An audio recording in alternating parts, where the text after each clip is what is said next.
South African workers can no longer embark on strike action without conducting a secret ballot. The changes were negotiated at the National Economic Development and Labour Council, or NEDLAC for short. The South African Federation of Trade Unions, that's SAFTU, has rejected this change, saying it infringes on workers' rights. Well, to tell us exactly why SAFTU is not supporting this, I'm joined in the studio by the General Secretary of SAFTU, Zweli Nzima Vavi. Mr. Vavi, good morning. Thank you very much for coming in. Thank you very much for having us. I've seen your statement where, as SAFTU, you're very clear that you are rejecting this new law that is going to be illegal to embark on a strike action before conducting a secret ballot. What is the real issue for you? Because balloting has been there under the current LRA anyway. Absolutely. You have to understand the context of the whole discussion just briefly. COSATU's Congress, which was still a united COSATU led by the proletariat, the industrial proletariat, made a demand in its 11th Congress in 2012 that there ought to be a national minimum wage as part of addressing the poverty crisis amongst the workers and as part of closing the apartheid wage gap and dismantling the colonial wage structure we inherited from our past.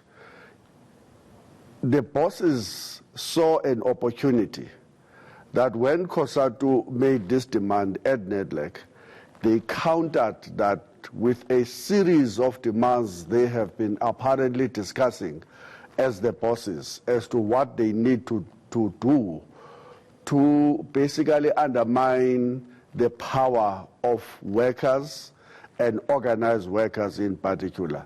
So they made these proposals to counter the demand for a national minimum wage.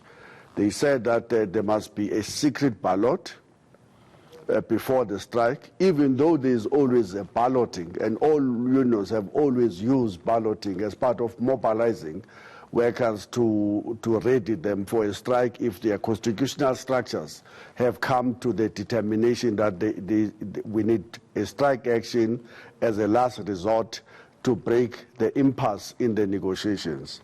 But they now said that ballot must be secret, must be a prerequisite, meaning that if you do not ballot, your strike will not be protected and you will be in an illegal strike and therefore open yourselves for interdicts and dismissal.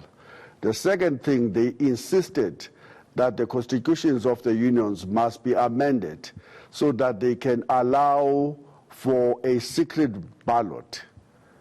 And they insisted that there must be picketing rules agreed up front before the strike could take place.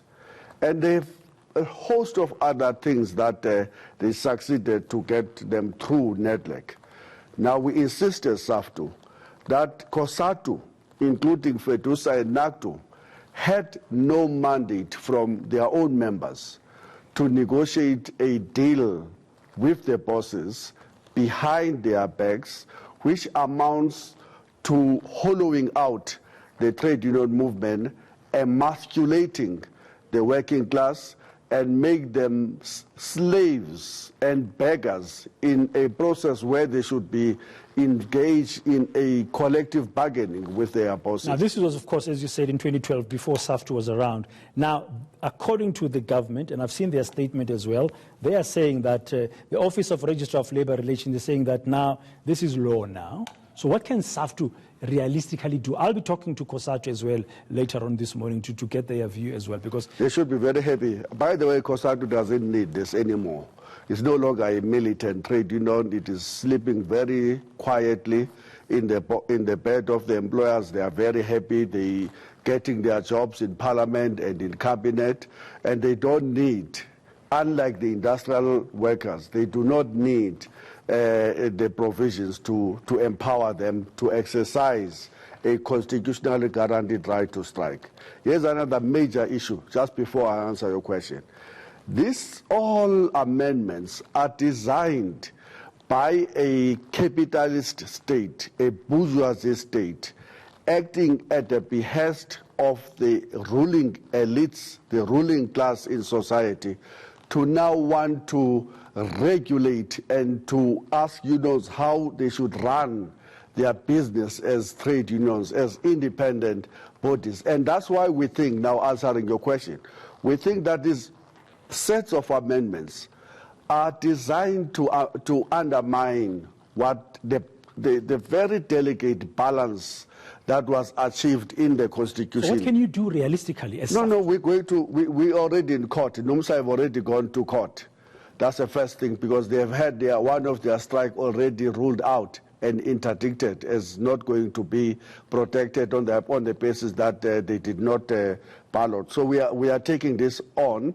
We will take it right into the Constitutional Court, and we think that we will succeed to convince the Constitutional Court that the sets of amendments undermined the spirit and the letter of the Constitution. And secondly, we are mobilizing again. In fact, from here, I'm going straight to the campaigns committee of the Federation, where we're rolling out a program of mass mobilization of workers and their societies to ensure that we resist this latest blatant attack on the right to strike and on the right of workers to organize. Okay, Mr. Babi, thank you very much for your time. That's the General Secretary of SAFTU, Mr. Zwelinzima Mavavi. They are taking this new amendments into the labor law, how the workers must conduct themselves, and that they must change their constitution to include a secret ballot head-on legally, and there's going to be some labor action as well.